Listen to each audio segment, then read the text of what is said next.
எங்க தலைவர் கட்சி ஆரம்பிக்கிறதுக்கு முன்னாடி இருந்த கூட்டணி வேற, கட்சி ஆரம்பிச்ச பின்னாடி இருக்கிற நிலைமையே வேற. இப்ப எல்லா கூட்டணியுமே கலந்துகிட்டு இருக்கு. பீகார் எலெக்ஷன் முடிச்சதுக்கு பின்னாடி தமிழக அரசியல் கட்சிகளின் வார்த்தைகளும் மாறும், கூட்டணிகளும் மாறும். எங்களது தலைவர் தலைமையில, வெற்றி தலைவர் தலைமையில ஒரு மிகப்பெரிய வலுவான கூட்டணி அமையும். அது எவ்வாறு இருக்கும் என்பது நான் அரசியலை சுவாசிக்கிறதுனாலையும் என் தலைவரை நேசிக்கிறதுனாலையும் ஒரு கணிப்பில் சொல்கிறேன். எங்களது வெற்றி தலைவரின் தலைமையை ஏற்று காங்கிரஸ் கண்டிப்பாக கூட்டணிக்கு வரக்கூடிய வாய்ப்பு உள்ளது. அதற்கான முகாந்திரம் நிறைய இருக்கு.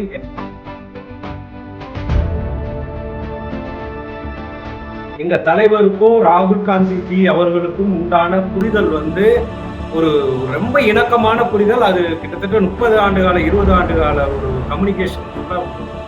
2016 கமலஹாசன் ஐயா அவர்களை எங்க தலைவரோட ஒப்பிடுவது தவறு. எங்க தலைவர் எம்ஜிஆர், ரஜினிகாந்த், தளபதி அப்படி வருவாப்புல.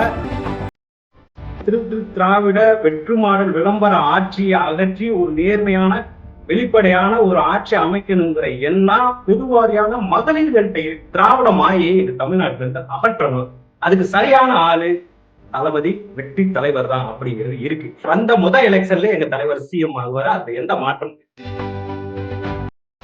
திமுகவின் 888 கோடி ஊழல் அப்படின்னு சொல்லிட்டு ஈடி வெளியிட்டுதான் சொல்லிட்டு அண்ணாமலையில இருந்து பலர் பேசியிருக்காங்க. ஆனா விஜய் அவர்கள் இதை பத்தி இன்னும் எதுவுமே பேசல. இந்த திமுகவை ஸ்ட்ராங்கா எதிர்க்கிறதே டிவிக்கு தான் இருக்கு. ஆனா இதுல எந்த கருத்துமே பேசவே இல்லை. காலம் கருதுபவர் கலங்காமல் ஞானம் கருதுபவர் அப்படின்னு இருக்காரு வள்ளுவர் பெருந்தாரு. எதை எந்த நேரத்துல பேசணுமோ அந்த நேரத்துல பேசுவாரு. நான் திட்டுறது மாதிரி திட்டுவேன், நீ கண்டுக்கிறாம போயிரு. நீ திட்டுறது மாதிரி திட்டு, நானும் கண்டுக்கிறாம போயிடுறேன். நான் அடிக்கிறது போல அடிக்கிறேன், நீ நடிக்கிறது மாதிரி நடி அப்படிங்கிறதா இவங்க 2 பேருக்கு உண்டான டீலிங். தமிழரே பேசுறது மாதிரி சொல்லுவாங்க. எல்லாமே 2026 தான் முடிவட்டும். ஐயா பவன் கல்யாண் மாதிரி துணை முதல்வருக்கு ஆசைப்பட்டு அதுக்கெல்லாம் வேற எந்த கட்சி முதலமைச்சர் ஆகிறதுக்காக நாங்க உருவாகல. நல்லா நீங்க சொல்றீங்க, சொல்லி வச்சிருக்கீங்க. தமிழக வெற்றி கழகம் தலைமையில காங்கிரஸ், டிஜேபி தினகரன், ஓபிஎஸ், செங்கோட்டையன், ஐஜேகே, புலிதபாபு, கிருஷ்ணசாமி அல்லது ஜான் பாண்டியன், தமிழ்முன் அன்சாரி அல்லது எஸ்டிபிஐ, இது போல ஒரு வலுவான கூட்டணி அமையும். இன்னும் சொல்ல போனால் பாமகவில் ஒரு பகுதி கூட வர்றதுக்கு வாய்ப்பு உள்ளது. ஜனவரியில எங்க தலைவரோட வேல்யூஷன் தெரியும், எங்க தலைவரோட பவர் தெரியும். ஒட்டுமொத்த தமிழகமே ஒரு 3 எழுத்து மந்திரத்தை உச்சரிக்கும். அந்த 3 எழுத்து என்னன்னா V J for victory, J for ஜெயம். யாருமே அவர் தான், யாருமே இந்த தமிழகம் தான் அப்படிங்கிறது சரி.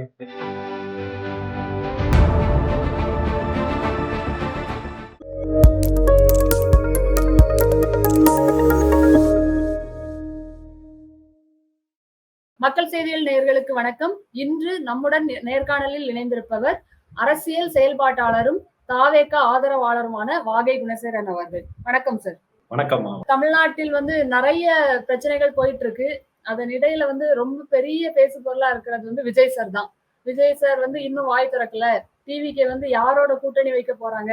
சோ இதுல உங்களுடைய கருத்து என்ன சார்? டிவிக்கு யாரோட கூட்டணி? தமிழக வெற்றி கழக தலைவர், எங்களோட வெற்றி தலைவர் தான் இன்னைக்கு தமிழ்நாடு மைய அரசியல ஒரு காலத்துல கலைஞரை சுத்தி நடக்கும், அதுக்கு அடுத்த காலத்துல எம்ஜிஆரை சுத்தி நடக்கும், அதுக்கு அடுத்த காலத்துல எம்ஜிஆரா ஜெயலலிதாவான்னு அவங்கள சுத்தி நடக்கும்.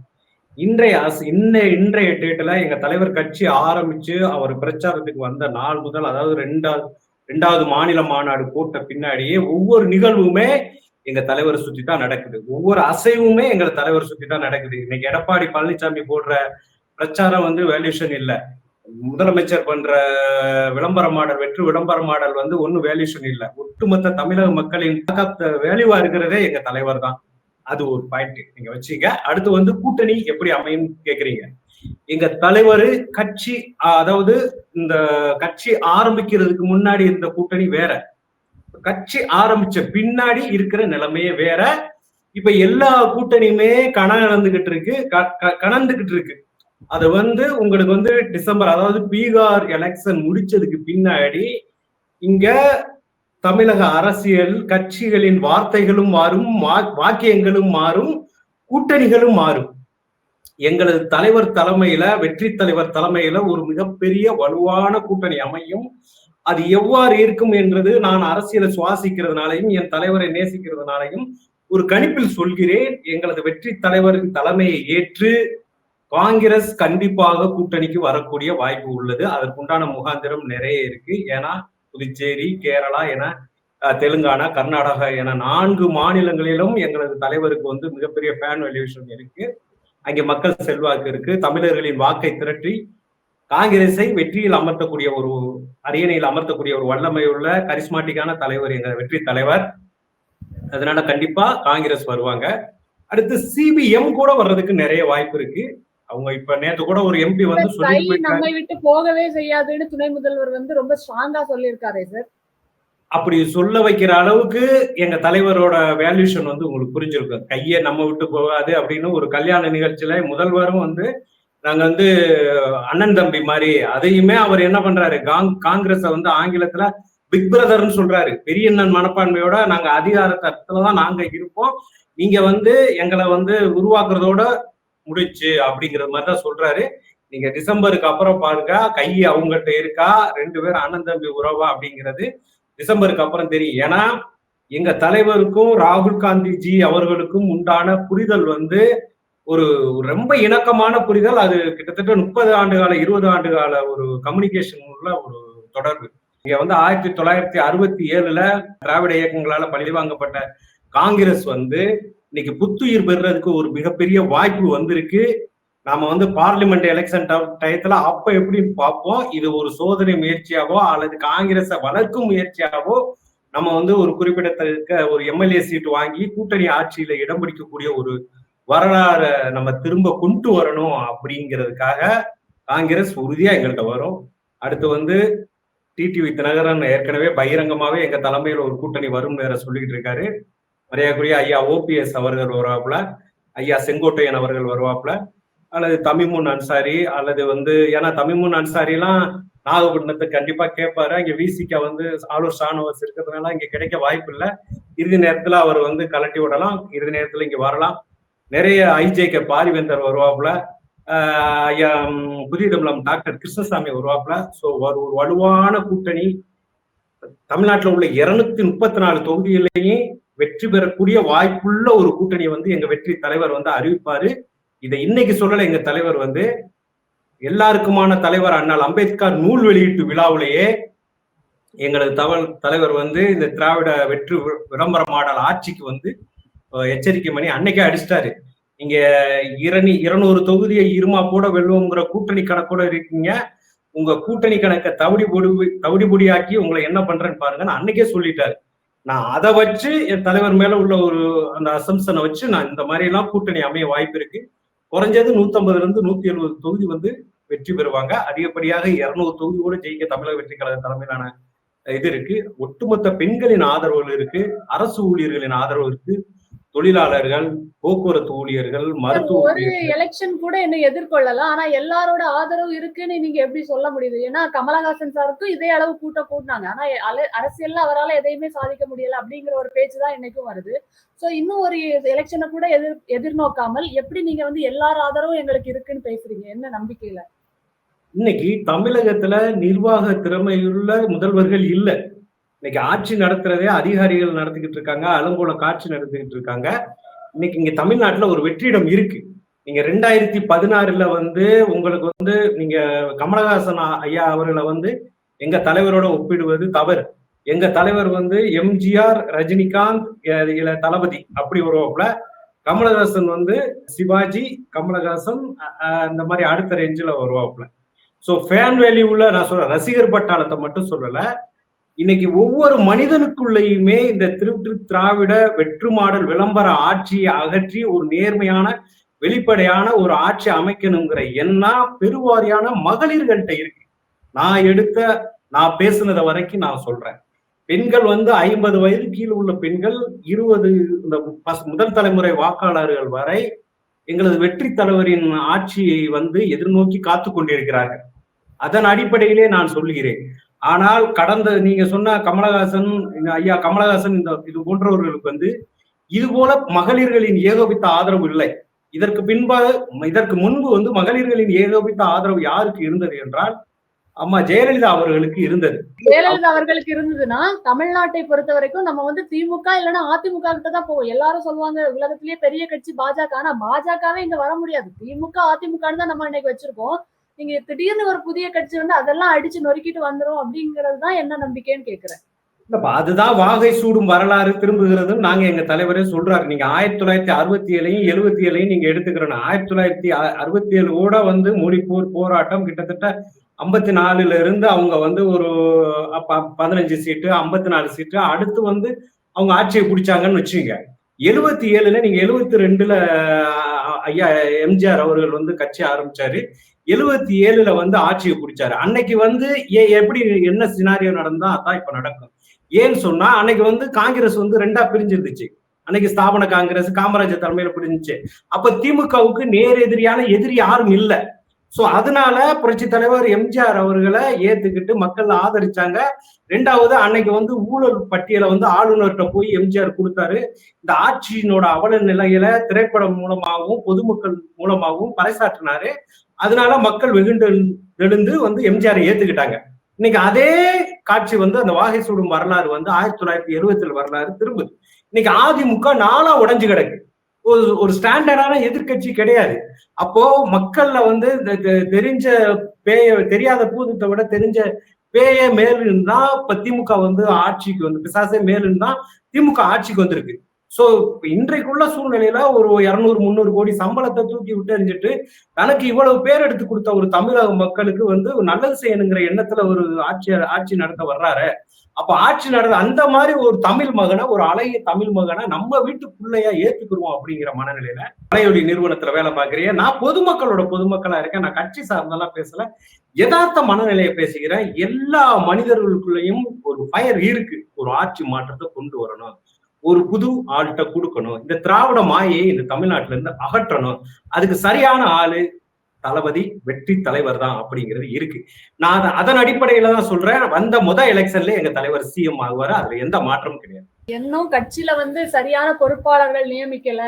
2ஆம் கட்ட தலைவர்கள் யாருன்னு யாருக்கும் தெரியாது. 6 மாசம் தான் இருக்கு. தொகுதி வேட்பாளர் கூட தெரியாது. இப்படியே போனா டிவிக்கு வந்து வேடிக்கை தான் பார்க்கணும். சில அரசியல் விமர்சகர்கள் வந்து தொடர்ந்து பேசிட்டு இருக்காங்க தமிழ்நாட்டுல. அவங்க எல்லாம் இன்னைக்கு உள்ள அரசியல் விமர்சகர்கள் எல்லாம் வந்துட்டு ஒரு சிலர் வந்து ஒரு சில கட்சிகிட்ட காசு வாங்கிட்டு அந்த கட்சிக்கு தகுந்த மாதிரி பேசுறவங்க ஒரு சில யூடியூபர்.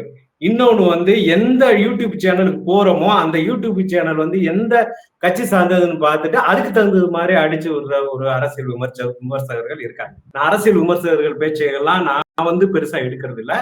மக்களோட மனநிலை கள நிலவரம் என்னங்கிறது எனக்கு தெரியும். இங்க 2ஆம் கட்ட தலைவர்கள் வந்து இருக்காங்க. எப்படி இருக்காங்கன்னா பொதுச் செயலாளர் இருக்காரு, இணை பொதுச் செயலாளர் இருக்காரு, துணை பொதுச் செயலாளர் இருக்காரு, கொள்கை பரப்பு செயலாளர் இருக்காரு, தேர்தல் பிரிவு மேலாண்மை பொதுச் செயலாளர் இருக்காரு. இவங்க எல்லாம் 2ஆம் கட்ட தலைவர். அது போக மேடையிலேயே எங்க பொதுச் செயலாளர் வந்து ஒன்றிய செயலாளர் எத்தனை பேர் இருக்காங்க, நகர செயலாளர் எத்தனை பேரு, கிளை செயலாளர் எத்தனை பேரு, பாக முகவர்கள் எத்தனை பேரு, வாக்குச்சாவடி முகவர்கள் எத்தனை பேர் அப்படின்னு ஒரு அரசியல் கட்சிக்கு உண்டான அனைத்து ஸ்ட்ரக்சரும் எங்கள்கிட்ட இருக்கு. ஆனா அதை அதிகாரப்பூர்வமா அறிவிக்கல. அதை வந்து அறிவிப்பாங்க. ஆனா பார்ட்டி எல்லாத்துக்குமே இருக்கு. அதை விட லட்சம் மக்கள், லட்சம் மகளிர், லட்ச அரசு ஊழியர்கள், மாற்றுத்திறனாளிகள் எத்தனை பேர் இந்த ஆளும் ஆட்சியாளர்களால் பாதிக்கப்பட்ட ஒவ்வொருவங்களுமே எங்களோட பிரச்சார பீரங்கிகள் தான். அவங்க வந்து நிச்சயமா எங்களுக்கு வந்து எங்க தலைவர் சிஎம் ஆகிறதுக்கு நாங்க வெற்றி அடைவதற்கு உண்டான அனைத்து வேலைகளையும் அவர்கள் பார்ப்பாங்க. அதனால இது எல்லாமே சாத்தியம்தாங்கிறத நான் சொல்லிக்கிறேன். தாவேக்காவின் பொதுக்குழு கூட்டங்கள்ல என்ன மாதிரியான முடிவுகள் எடுப்பாங்க சார்? என்ன மாதிரியான முன்னேற்பாடுகள் இருக்கும்னு நினைக்கிறீங்க? அது சம்பந்தமா எனக்கு வந்து ஒண்ணும் தெரியாது. ஏன்னா நான் வந்து அதிகார தொடர்புலையும் இதுல இல்ல. அப்படியே தொடர்புல இருந்தாலும் கட்சி என்ன கட்டளை எழுதோ அதைத்தான் நான் செயல்படுத்தக்கூடிய ஒரு ஆளா இருப்பேன். இருந்தாலும் என்னோட ஊகத்துல வந்து இப்போ கொள்கை பரப்பு செயலாளர் அவர் வந்து இப்போ கொள்கை பரப்புக்கு உண்டான வேலைகளை பார்ப்பாரு. தேர்தல் பிரிவு மேலாண்மை செயலாளர் தேர்தல் பிரிவு சம்பந்தமா, அதாவது வேட்பாளர் தேர்ந்தெடுத்தல் கட்டமைப்பை இது பண்றது, அந்த மாதிரி இது பண்ணுவாங்க. அதே மாதிரி இப்ப பொதுச் செயலாளர் இணை பொதுச் செயலாளர் என்ன பண்ணுவாங்கன்னு சொல்லிட்டு ஒரு அதிகார பகிர்வு நடக்கக்கூடிய வாய்ப்பு நிறைய இருக்கு. ஏன்னா இப்ப இன்னைக்கு வந்து அதிகாரங்கள் ஃபுல்லா ஒரே இடத்துல இருக்கு. அவர்கிட்ட மீறி தலைவரை தொடர்றது கொஞ்சம் இதா இருக்கு. தமிழ்நாட்டுல ஒரு பிரச்சனை போயிட்டு இருக்கு. நீங்க பாத்திருப்பீங்க. திமுகவின் 888 கோடி ஊழல் அப்படின்னு சொல்லிட்டு இடி வெளியிட்டு இருக்காங்கன்னு சொல்லிட்டு அண்ணாமலையில இருந்து பலர் பேசியிருக்காங்க. ஆனா விஜய் அவர்கள் வந்து இதை பத்தி இன்னும் எதுவுமே பேசல. நீங்க திமுகவை ஸ்ட்ராங்கா எதிர்க்கிறதே டிவிக்கே தான். ஆனா இதுல எந்த கருத்துமே பேசலையே. என்னதான் நடக்குது? பேசுவாரு. பேச வேண்டிய நேரத்துல காலம் கருதுபவர் கலங்காமல் ஞாலம் கருதுபவர் அப்படின்னு இருக்காரு வள்ளுவ பெருந்தகை. எதை எந்த நேரத்துல பேசணுமோ அந்த நேரத்துல பேசுவாரு. நம்ம வந்து இப்ப எங்க தலைவர் வந்து கண்டன அறிவிப்பு குடுக்கறதுனால அத வந்து தீர்வு கிடைக்க போறதில்ல. 888 கோடி ஊழல் செய்த கே.என். நேரு அவர்கள் வந்து சிறை செல்ல போறதில்ல. தண்டனை பெற்று போறதில்ல. ஒருத்தர் வந்து லஞ்சம் வாங்கிக்கிட்டேங்கிறத ஒத்துக்கிட்டாதே ஏத்துக்கிட்டவரு முதல்வர். அவரே எதிர்க்கட்சியில இருக்கும்போது இவர் கெட்ட கேடுக்கு சிஎம் ஆகுற அளவுக்கு இருக்காரு. இவர் வந்து ஊழல் பண்றாரு, நான் ஆட்சிக்கு வந்தா இவரை தூக்கி உள்ள போடுவேன் பேசினவரு. அதுக்கு பின்னாடி நான் தான் கோர்ட்ல லஞ்சம் கொடுத்தேன், நான் அந்த லஞ்ச பணத்தை திருப்பி கொடுத்துட்டேன் அப்படின்னு சொல்லிட்டு சொன்னவருக்கு பதவி பிரமாணம் வச்சது, பதவி பிரமாணம் பண்ணி வைத்தவர் இன்னைக்கு உண்டான சிஎம் அவர்கள்.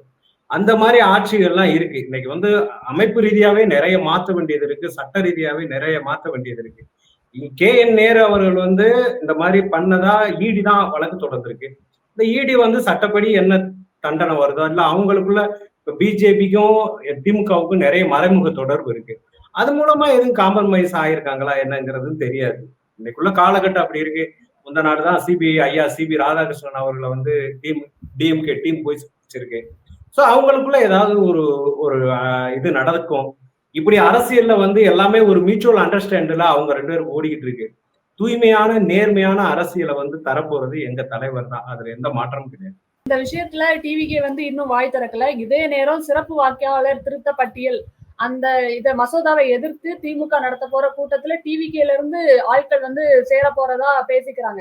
அப்போ டிவிகேக்கும் டிஎம்கேக்கும் ஒரு தொடர்பு இருக்குங்கிற மாதிரியும் சொல்றாங்களே. அப்ப அதை என்ன சார் சொல்லுவீங்க? திமுக வந்து ஒரு அனைத்து கட்சி கூட்டம் நடத்திருக்கு. இந்த எஸ்ஐஆர் மேட்டருக்கு வந்து ஒரு அனைத்து கட்சி கூட்டம் நடத்தியிருக்காங்க. அந்த அனைத்து கட்சி கூட்டத்துக்கு எல்லா கட்சிகளுக்கும் அழைப்பு விடுத்திருக்காங்க. ஓகேங்களா? அதிமுகலயே 5 அணிக்கு அழைப்பு விட்டுருக்காங்க, பாமகவுக்கு 2 அணிக்கு விட்டுருக்காங்க, அப்புறம் எல்லா கட்சிக்கும் விட்டுருக்காங்க. எங்க தமிழக வெற்றி கழகத்துக்கும் நேரடியா அலுவலகத்துக்கு வந்து அழைப்பு கடிதம் கொடுத்துட்டு போயிருக்காங்க. எங்க தமிழக வெற்றி கழக தலைவர் அது குறித்து முடிவெடுப்பாரு. அது என்ன முடிவெடுப்பாரு, ஏது முடிவெடுப்பாருன்னு எனக்கு தெரியாது.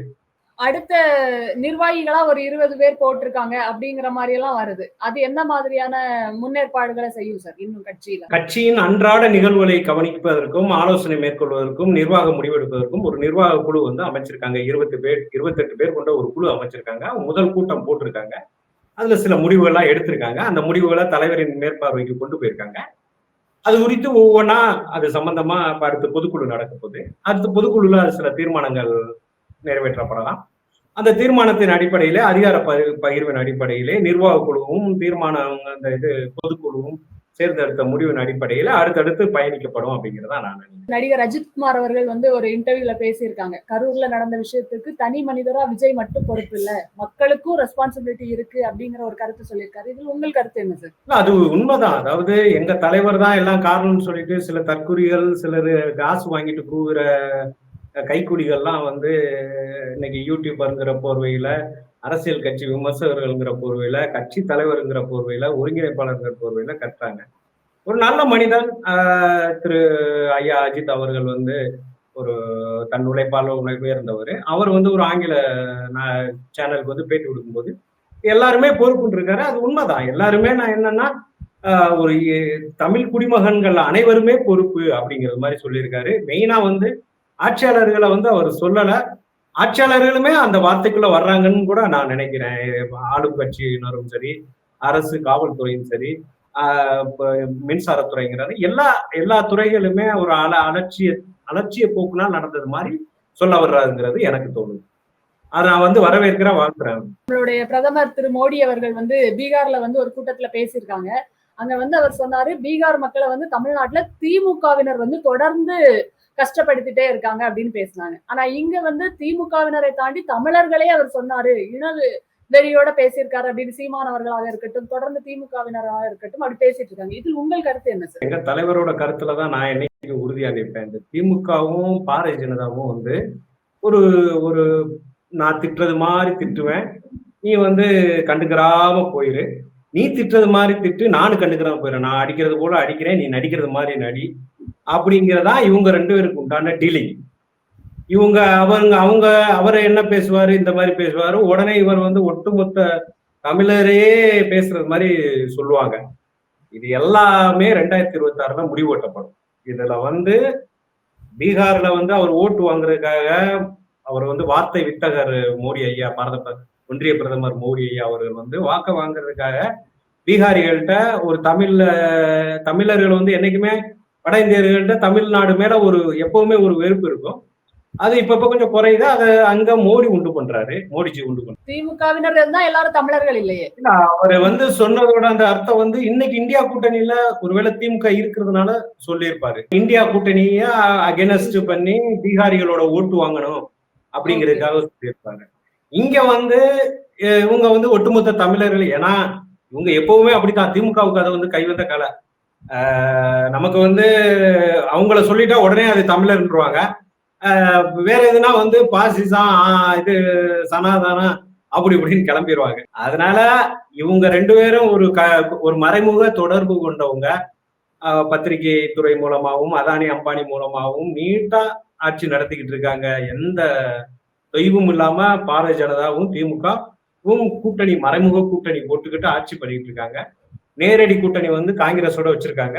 அதுவும் வந்து 2026ல உடைச்சு எங்க தலைவர் தூக்கிட்டு வந்துருவாரு. இனிமேட்டு எங்களுக்கு ஆண்டாண்டு காலமும் காங்கிரஸும் நாங்களும் வந்து ரொம்ப மியூச்சுவல் அண்டர்ஸ்டாண்டா பயணிப்போம். அதுல எந்த மாற்றமும் இருக்காதுன்னு நான் சொல்லுவேன். தாவேகா வந்து பாஜக அதிமுக கூட்டணியை தவிர்த்து வேற எந்த கூட்டணியில சேர்ந்தாலும் அது திமுகவுக்கு தான் பிளஸ். இல்ல அவர் பாஜக அதிமுக கூட்டணியில சேர்ந்தா விஜய் அவர்கள் வந்து துணை முதல்வர் வரை ஆகலாம் அப்படிங்கிற ஒரு சில குறிப்பிட்ட அரசியல் விமர்சகர்கள் தமிழ்நாட்டுல பேசிட்டு இருக்காங்களே சார், இது உங்களுக்கு கருத்து என்ன? நான் பல தடவை சொல்லிட்டோம். எங்க தலைவருமே பாராபத்தி மீட்டிங்லயும் சொல்லிட்டாரு. வீசால விக்கிரவாண்டி லட்சம் மக்கள், 20 லட்சத்துக்கு மேல மேற்பட்ட மக்கள் வந்து கூடியிருந்த வீசாலையிலையும் சொல்லிட்டாரு. கொள்கை விளக்க மாநாட்டுல கிட்டத்தட்ட 3 கோடி 5 கோடி மக்கள் அதை வந்து பார்த்திருக்காங்க. எங்க தமிழக வெற்றி கழகத்தின் தலைமையை ஏற்று வருகிற கட்சிகளுக்கு கூட்டணியில் இடமும் கொடுப்போம், கூட்டணி ஆட்சியில் அதிகார பகிர்வும் அளிப்போம் என்பதுதான் எங்களது தலைவரின் தலையாய கொள்கை. எங்க தலைவர் வந்து மாற்று கட்சியினரை வந்து சிஎம் ஆக்குவதற்கோ அவர்களிடமிருந்து யாசகம் பெற்று துணை முதல்வர் ஆகுவதற்கோ எங்களை தமிழக வெற்றி கழக தலைவர் 200 கோடி 300 கோடி சம்பளத்தை தூக்கி போட்டுட்டு வந்து இங்க வந்து ஒரு அரசியல் கட்சி ஆரம்பிச்சு மக்களுக்கு சேவை செய்யணுங்கிற எண்ணத்துல வரல. அவர் வந்து இங்க இருக்கிற அரசியல் துஷ்பிரயோகம், அரசியல் அதிகாரத்தை பயன்படுத்தி நீங்க திரைத்துறை, கனிம வளத்துறை, மின்சாரத்துறை, போக்குவரத்து துறை என அனைத்து துறையிலையும் நீங்க எவ்வளவு தூரம் வந்து உங்களோட அதிகாரத்தை துஷ்பிரயோகம் பண்ணி நீங்க கொள்ளையடிச்சு ஒரு குடும்பமே கூட்டு கொள்ளையடிச்சு வாழ்றீங்க, வளர்றீங்க. இவங்க இப்படின்னா அதிமுகவும் சலைச்சவங்க இல்ல. சோ இதை வந்து நம்ம வந்து மாத்தணும். ஒரு IAS IPS தலைமையில வச்சுட்டு நல்லா படிச்சவங்க மூலமா நேர்மையா இருக்கிறவங்க. நம்ம 1969க்கு முன்னாடி அண்ணாதுரை, காமராஜர், இவங்க ஐயா கர்ம வீரர் காமராஜர், இவங்களோட ஆட்சி நிர்வாகம்லாம் எப்படி இருந்துச்சு அப்படிங்கிறதுக்காகத்தான் எங்க தலைவர் கட்சி ஆரம்பிச்சதே தவிர இந்த ஐயா பவன் கல்யாண் மாதிரி துணை முதல்வருக்கு ஆசைப்பட்டு அதுக்கெல்லாம் வேற எந்த கட்சியையும் முதலமைச்சர் ஆகணுங்கிறதுக்காக நாங்க உருவாகல. நல்லா நீங்க நீங்க எழுதி வச்சுங்க. எங்க தமிழக வெற்றி கழக தலைவர் தலைமையில, தமிழக வெற்றி கழகம் தலைமையில Congress, TTV Dhinakaran, OPS, Sengottaiyan, IJK, Puthiya தமிழகம் கிருஷ்ணசாமி அல்லது ஜான் பாண்டியன், தமிமுன் அன்சாரி அல்லது SDPI, இது போல வந்து ஒரு வலுவான கூட்டணி அமையும். இன்னும் சொல்ல போனால் பாமகவில் ஒரு பகுதி கூட வர்றதுக்கு வாய்ப்பு உள்ளது. ஆனா அதிகப்படியான பாமகவின் திமுக பக்கம் தான் போறதுக்கு நிறைய வாய்ப்பு இருக்கு. மல்லை சத்யா கூட நம்மள்ட்ட வரலாம். இப்படி பல விஷயங்கள் இருக்கு. இங்க 2026 ஜனவரியில எங்க தலைவரோட வேல்யூஷன் தெரியும், எங்க தலைவரோட பவர் தெரியும். இந்த ஒட்டுமொத்த தமிழகமே ஒரு 3 எழுத்து மந்திரத்தை உச்சரிக்கும். அந்த 3 எழுத்து என்னன்னா VJE. V for victory, J for ஜெயம், யாதுமே அவர் தான், யாதுமே இந்த தமிழகம் தான் அப்படிங்கிற மாதிரி இந்த விஜய்ங்கிற ஒரு மந்திரம் வந்து ஒலிக்கும். அந்த மந்திரத்துல ஒரு பவர் இருக்கு. அந்த பவரால இங்க கண்டிப்பா ஒரு ஆட்சி மாற்றம் நடக்கும், ஒரு அதிகார மாற்றம் நடக்கும். அவர் நல்லாட்சி நடத்துவாரு, மக்களும் சுபிட்சமா வாழ்வாங்க நான் சொல்றேன். பார்க்கலாம் சார். நம்ம என்ன பேசினாலும் சுப்ரீம் பவர் வந்து மக்கள் கிட்டதான் இருக்கு. அவங்க என்ன தீர்ப்பை எழுதுறாங்கன்னு கண்டிப்பா பார்க்கலாம். இவ்வளவு நேரம் எங்களுடைய கேள்விகளுக்கு மிக தெளிவாக பதிலமைத்தமைக்கு நன்றி சார். மிக்க நன்றி.